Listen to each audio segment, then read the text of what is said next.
Hello, everyone. So I guess we can get started. This is the Intarea working group, IETF 106. They're not well, as usual. As you know, we have to comply. This is an official IEEE meeting. So if you're not familiar, please take a look at it. We have a few references there, but it's pretty much about disclosing any knowledge of intellectual property that you could have.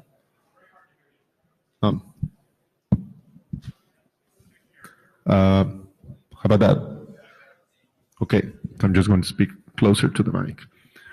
So not well, if you're aware of any patent related to any of the topics we are going to discuss here, please mention it. And if you have doubts about the not well, you have references here. As a reminder, the minutes are taken, blue sheets are going around. The meeting is being recorded. Your presence is logged. And the scribe, please contribute online minutes to Etherpad. Do we have someone that can help us take the minutes on the Etherpad? Please. It's a very light meeting today, so if anyone can help us with that, it'll be appreciated. Oh, thanks, Stuart. So thank you very much. How about Jabber? Can someone take care of Jabber, relaying the questions? Anyone? Thank you very much. Perfect. So we're good to go. So our agenda, as I said, is pretty light this time. The usual bashing of the agenda. We're going to have a presentation from Tommy about discovering provision domain names data and updates on that. The SOX protocol, Vlad will be presenting remotely. Probing IP interfaces by vendor-specific identifiers. Manoj, we are skipping that one, in fact. And SRv6 network programming, Pablo is going to present. Does anybody have any questions or comments on the agenda? Okay, good. So the status update, the discovering provisioning domains, names, and data, it's an IESG evaluation, but in fact, we're going to have a presentation in this meeting to discuss the topic in detail. So maybe you can ask Tommy directly for any updates. For the IP fragmentation considered fragile, it's an RFC editor queue. Apparently, that's just a reference issue, but that should be good to go soon. And the generic UDP encapsulation, it's an IESG evaluation right now. Okay. So if there are no questions,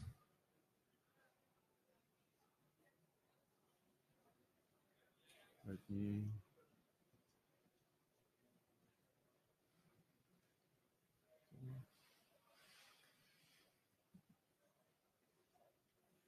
So the next in line is Tommy.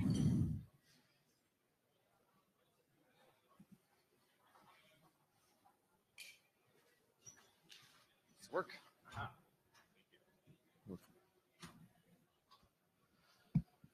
Good afternoon, everyone. I'm Tommy, and I'll be presenting our update on the provisioning domain document. So this has already gone through last call, but we have done some changes during the last call review, so I wanted to make sure that everyone was aware of that.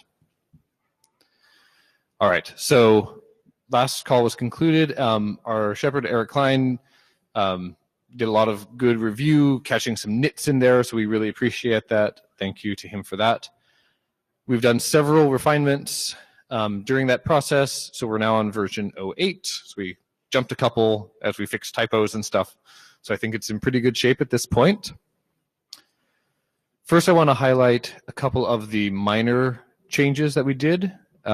These are a little bit more than editorial, but I believe they're still in the spirit of things that we intended all along. They were just not explicitly stated. First, we clarified that the multi-homing that we are offering with having multiple provisioning domains is only available to the PVD-aware clients. This should have essentially no impact on legacy clients, and they will not be aware of this multi-homing setup. We also clarified that the RA messages are intended to go separately to PVD-aware hosts and non-PVD-aware hosts. When that's the case, they should be using different LLAs so that these are easily separable. And lastly, we updated some of the text in the IANA considerations to be a bit more formal for our registration of the well-known URI format for accessing the extended PVD information. So that kind of brings those things up to speed. There is the one bit that we talked about last time that was one of, I think, the more open questions that we were still trying to work over. When we presented this in Montreal, we had 3 different options for how we were going to try to align the DHCP v6 information with the PVD information. During the process of getting that review, we kind of landed on something that was slightly different from what we presented there. So I did want to explain it to everyone here, make sure that we all believe it's the right thing, since this is kind of, during last call, post last call. So the key thing here is that we have separate recommendations about stateless versus stateful DHCP v6 elements. So the stateless elements, DNS info, other things like that, are associated with the PVDs that were received on the same interface that have the O flag set in the RA. And the stateful elements are associated with the PVD that has the M flag set in the RA, where the PIO includes the DHCP-v6 IANA. And so we're doing that match there. And for any cases in which there isn't a match, the DHCP-v6 elements are associated with the implicit PVD on that interface. So we think this is kind of the most sane way of arranging everything. Again, this is not something that we imagine is going to be like a huge use case of transmitting this information. It's more to ensure that if this information is received by the network, that the clients have something sensible to do with how they interpret and associate the data. So if you have any comments or concerns on that, please do let us know. So that's about it. That's what changed in the last couple updates. So again, thank you for all your input. So right now, it needs to go through IASG review, IETF last call. I think it's in AD evaluation. I wonder if Suresh can give an update on that. Those Intarea ADs, man. Suresh Krishnan. So yes, I finished my AD eval. I was telling Eric, I just didn't have a chance to write it up. I finished it last week. Oh, thank you. But there's another draft ahead of this in the queue, which I haven't written up. So I wanted to get it out before the meeting. So I said hey, you guys are taking a long time, but I didn't. So I'll try to get it out as soon as possible. Okay. So sometime in the next couple of weeks. I would say if you don't get it by next Friday, something is seriously wrong. Okay. Check for my health. Appreciate it so much.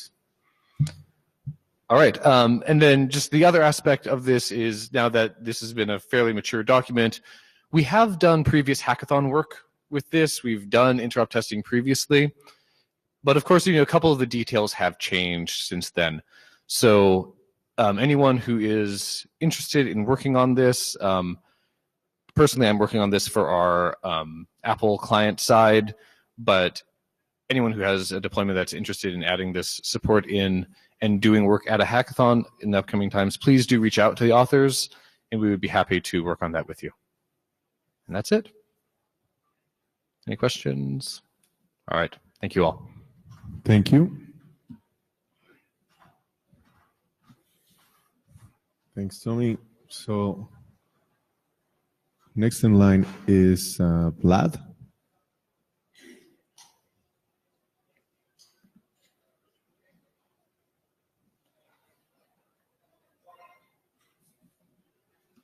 Here he comes.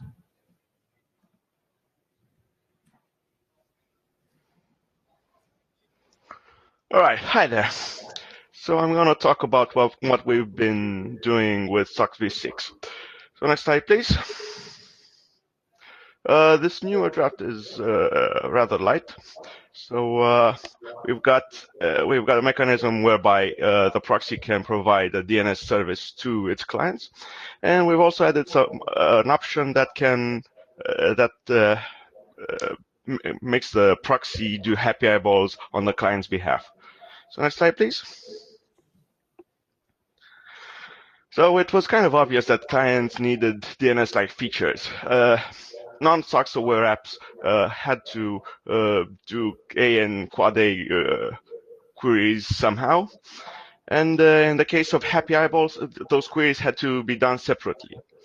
Now, during the last IETF, someone's benchmark suggested that SOX clients should also be able to do ESNI, and currently you need to do TXT queries for that. And of course, there are some other DNS use cases that are cropping up. For example, service binding is on the horizon. Who knows if it will get standardized? And come to think of it, who knows what else will get standardized and what other future use cases there will be for DNS.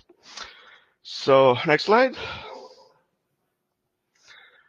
Up until draft 07, we used to have individual options for DNS-like functionality. So you could do A and quad A queries and also PTR queries. What was dangerous about this is that we were basically duplicating DNS functionality, and as new use cases, and if new use cases keep cropping up, then we're gonna have to keep up with them and yeah, basically follow whatever the DNS folks are doing. Now, obviously, the alternative is to have the client actually use DNS. However, of course, it can do DNS over SOX, but it's hard for the proxy to convey its policies. What IPs what resolver IPs it has to use, whether to do plain text DNS or DNS over TLS or DNS over HTTPS. DNS over TLS or over HTTPS might be associated with some credentials, and the proxy might have to give those credentials to the client. And in case of DNS over TLS, those credentials are actually private keys, so that's not going to work. And the alternative that we went for was to provide the DNS proxy. So next slide, please. So now, why shouldn't the proxy be a separate service, not related to SOX at all? I mean, the proxy could be running a SOX server on port 1080 and the DNS proxy on port 53. Next slide, please. Well, for example, if we're using Tor, the DNS proxy is going to be confused. I mean, which Tor circuit, which Tor circuit does the query pertain to? So if we have only one DNS proxy, which lacks any kind of context related to the query, we're going to leak all of those DNS queries over the wrong relay.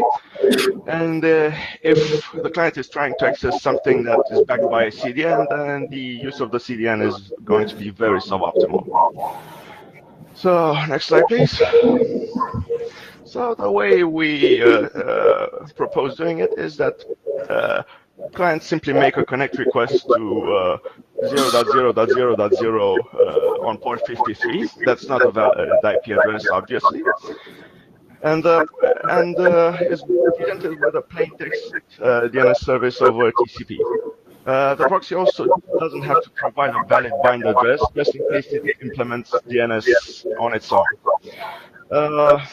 Now, why are we doing TCP by default? Well, SOCKS and UDP is kind of hard for clients to implement. I mean, of course, it could be done over UDP, but by default, it's over TCP. The implementation was very trivial, so we simply installed DNS mask and translated 0.0.0 to port 53 to 127.20.0.1. That's it. There's nothing more to say about it. Next slide, please.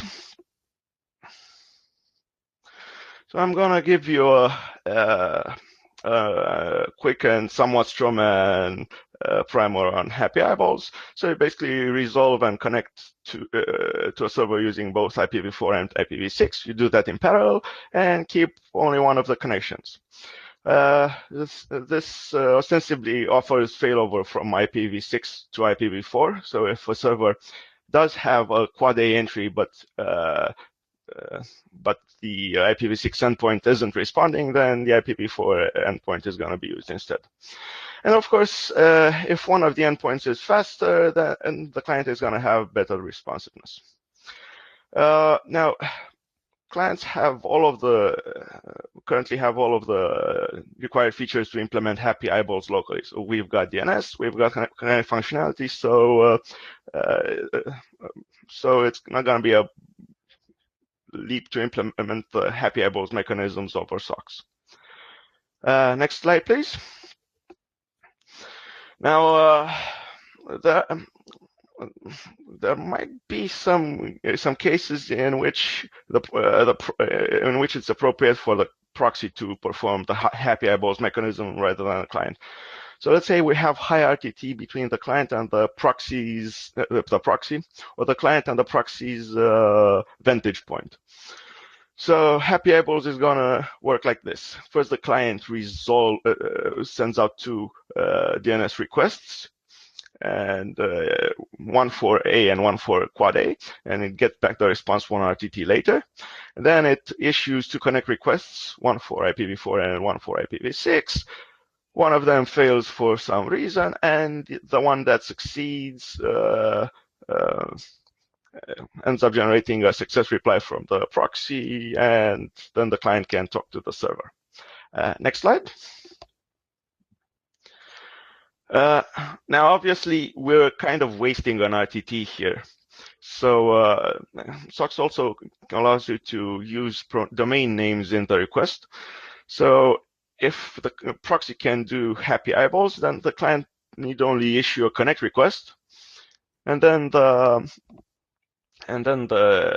proxy sends out tries to establish multiple connections in parallel, and whichever of those succeeds ends up hooking the client with. This is obviously faster. We shave roughly one client to proxy RTT. So next slide. The way we do it, the way we currently do it is straightforward. So we have an option with no knobs that basically tells the proxy to do happy eyeballs. At the very minimum, the functionality that the proxy has to implement is failover from IPv6 to IPv4. The option semantics are the usual semantics used by SOCKS options. So if the proxy has no idea what to do with the option, I mean, it doesn't implement happy eyeballs, it simply ignores the option and doesn't echo it back. Otherwise, the client knows that the proxy attempted happy eyeballs. Now, of course, there's a caveat to using happy eyeballs nilly-willy. So if we use happy eyeballs in TFO, we're going to have a lot more replays than expected. So TFO does stipulate that replays can occur, but that's supposed to be a rare occurrence. Now, with happy eyeballs and TFO, there are going to be a lot of replays. And that's about it for me. Thank you very much. Any questions for Vlad? There are questions. Ben Schwartz. So first of all, I just want to say thanks for doing all the work here. This draft has improved in every iteration. I think it's really getting very good. Thank you. I do wonder about the happy eyeballs behavior here. I'm confused because in SOX 5, it seems like a proxy could already do this. So do you think that a proxy, do you believe that in SOX 5, the proxy actually already could be doing happy eyeballs? I think it could. So the RFC was written 20 years ago, and it doesn't say anything about happy eyeballs.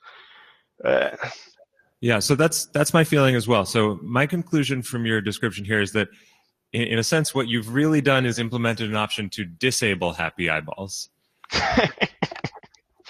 That's how I think about it. So one of my questions is, if you disable happy eyeballs, is there any reason to disable happy eyeballs other than TFO? The proxy already knows whether TFO is going to be used separately from this. So if TFO is not in play, is there a reason to not do happy eyeballs?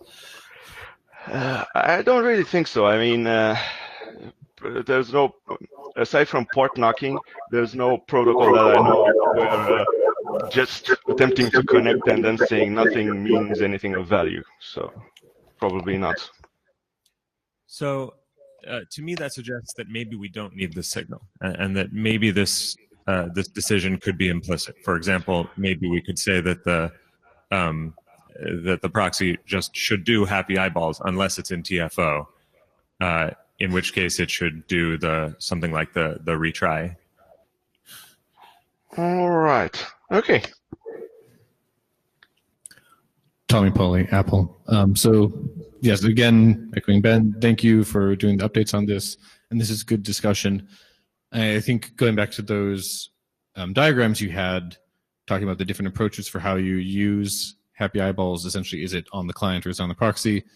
Totally agree that most of the time, it makes sense for this all to be on the proxy, and that's how we see it used generally today. I mean, there are going to be some cases in which the client does it, but those are going to be fairly rare. I agree with Ben that the explicit signal here is likely not needed. I think discussion in the text referring to happy eyeballs is important, saying that the proxy should use this mechanism when it is not a TFO connection, I think would be valuable, because that actually it gives more incentive for the clients to not try to second guess it on their own. But also indicating that, if you do have TFO in play, this is a concern, and in general, proxies should not do anything more than failover racing between addresses. I mean, even failover could be problematic. So maybe the return path is faulty. Fail all the way back to the client. And let them Say again? Or fail all the way back to the client and let them do it, or not. It doesn't just don't do TFO on the second option. The second connection use TFO. Well, I mean, if the client is providing a domain name as part of the request, then and let's say that the proxy is biased towards using IPv6, the proxy sends out a TFO SYN, and let's say that the return path doesn't work. So then the client is left with a connection that isn't working. The proxy says, "Hey, that stuff didn't work." Right, and so at that point, if you did receive an IPv4 address, you could simply do a normal TCP connection without TFO to the Yes. V4 address and send the early data as non-early data, and that would still look the same to the client. It will just have a bit of extra overhead. Yes, but that would also be a replay. Okay, yeah. All right, so then I guess fail all the way back to the client. Mhm. So to Tommy, failing all the way back to the client is difficult here, because if the client just reissues the same connect to the same domain name, it will unless the proxy is actually stateful, remembers this, remembers to blacklist this.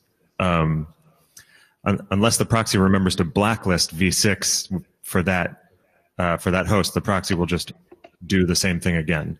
If the proxy is stateless, the client reissues the same request.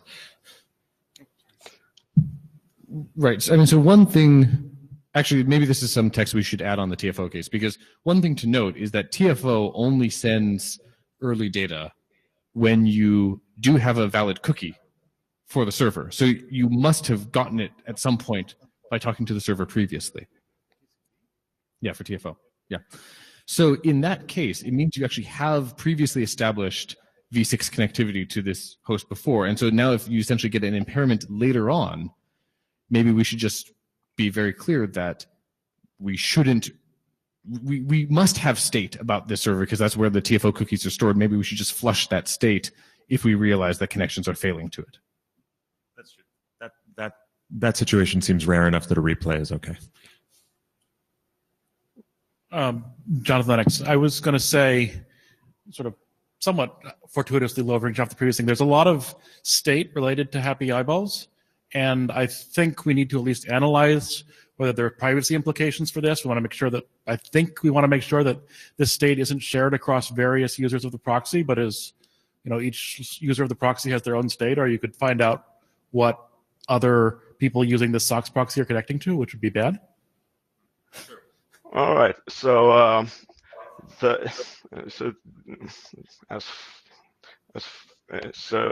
yeah. Well, I think the only state that's shared by clients are the TFO cookies. So those are per server. Those are per server rather than per client. Otherwise, I don't think there's any other shared state. Tommy Pauly again. One thing to note, though, actually, with regards to this TFO conversation, if the client can detect essentially if TFO was successful because they got a really fast connection back, they will actually know if someone had previously connected to that particular address or to that server. Of course. Because the TFO cookie. So, do we have privacy considerations that mention that? Yeah, I should probably mention that. I didn't mention that. I think that should be in there. Yeah. Hmm? Yeah, thanks, Vladimir. Suresh Krishnan. So just to put Gauri on the spot again, I kind of keep harping on this, but does TSV-WG need something specific from this one? Because I always feel uncomfortable just doing this here. So should we keep sending you notes every meeting, or how do you want to do this? Hi, Gauri Fairhurst. Do I want more work? Wow, what a question. I think we probably would appreciate a presentation in TSVWG in our wonderfully packed agenda. We can make some space. If it tells us about the transport-related topics, I think that would actually be a really good thing. This is maturing, so it would be good just to get a presentation slot and do that. Would you be up for doing a talk in TSVWG? All right. I think so, yes. So in Vancouver, can you talk to the chairs a little bit ahead so we can make sure the content isn't a repeat of this, but is just focused on the transport stuff, and you'll get good feedback, I'm sure. All right. Sure. Thank you, Vladimir. Thanks. Thank you. Great. Thank you very much. Thanks, Vlad. Great job. See you. So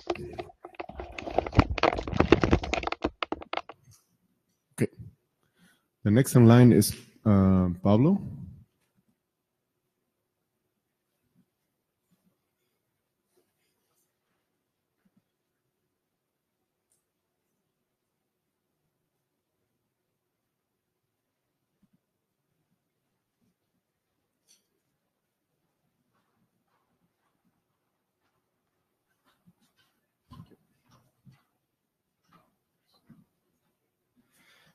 Good afternoon. This is Pablo Camarillo, and I'm going to present on the Ethernet next header allocation that we are pursuing in draft IETF Spring SRv6 network programming.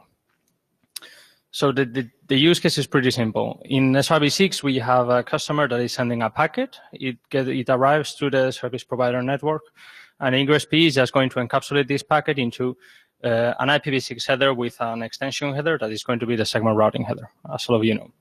This packet from the customer, it can be either an IPv4 packet, an IPv6 packet, or an Ethernet frame. And so what we are just doing here is allocating a new next header value in case that we have an Ethernet frame.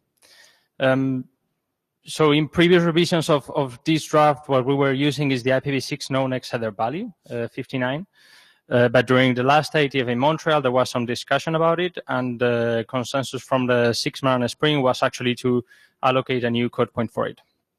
And so we had some discussions on which code point to allocate it to, and it was for Ethernet. And that's it. So the processing for Ethernet is that is specified in the draft is just that the preamble and the frame check sequence are going to be stripped off when we are just doing the ingress encapsulation, and they are going to be placed back when we do the decapsulation. And just for you to know, the draft IETF Spring SRv6 network programming, it's actually requesting working group last call. But in the meantime, given that we have several implementations and deployments, we are requesting the early allocation for this value. So that's it. Any question? Yeah, Suresh Krishnan. So the reason I wanted the SRv6 folks to come present here is there's like a protocol number allocation request coming in as an early allocation. So I just wanted the internet area to be aware of it. It's not that we are under severe scarcity in the protocol number space, and I really want them to not use 59 no next header to do this. So I'm inclined to grant it. So that's kind of why I just wanted everybody to be aware that this is going to happen. I'll ask my question, Eric Klein. I'll ask my question that I asked you privately.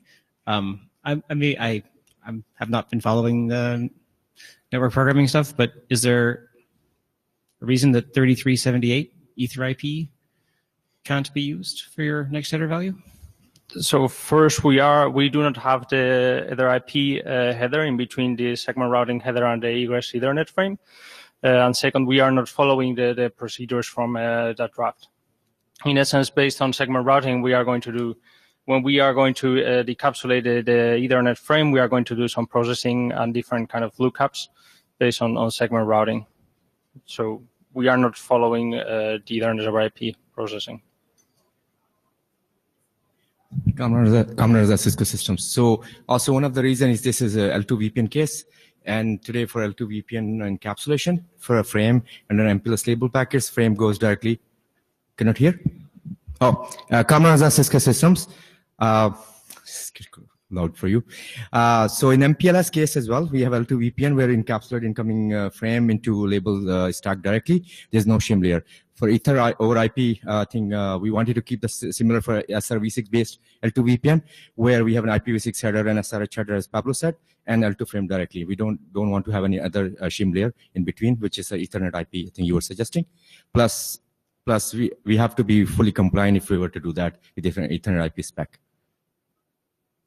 The Ether IP drafts at 3378 defines the next header value for, say, everything after this is Ethernet. Does it not? That was my understanding. Yes, but we need to have the Ethernet over IP header, which we do not have. And then it defines how we do the egress processing, which is not the same. Well, there's no Ethernet header. Not the Ethernet header, the Ethernet over IP header, the 4 bytes of Ethernet over IP. So then we will have an IPv6 header, then Ethernet IP header, and then frame. So this is a shim layer we're talking, like versus in MPLS, you have label stack. Yeah, I think we need a picture there. Yeah. Thank you. Yeah, it's been clarified. Sorry, my fault. Okay, and one more comment. As Pablo said, there are deployments which are actually in progress. So we are asking for actually also an early allocation of a code point that will have the deployments which are about to deploy this solution right now.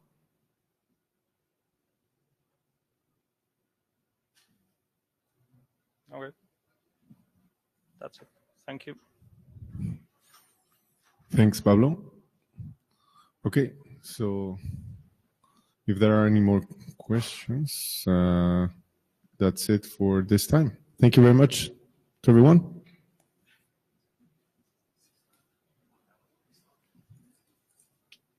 Efficiency. Do you guys have the blue sheets somewhere that I can get them back? Blue sheets.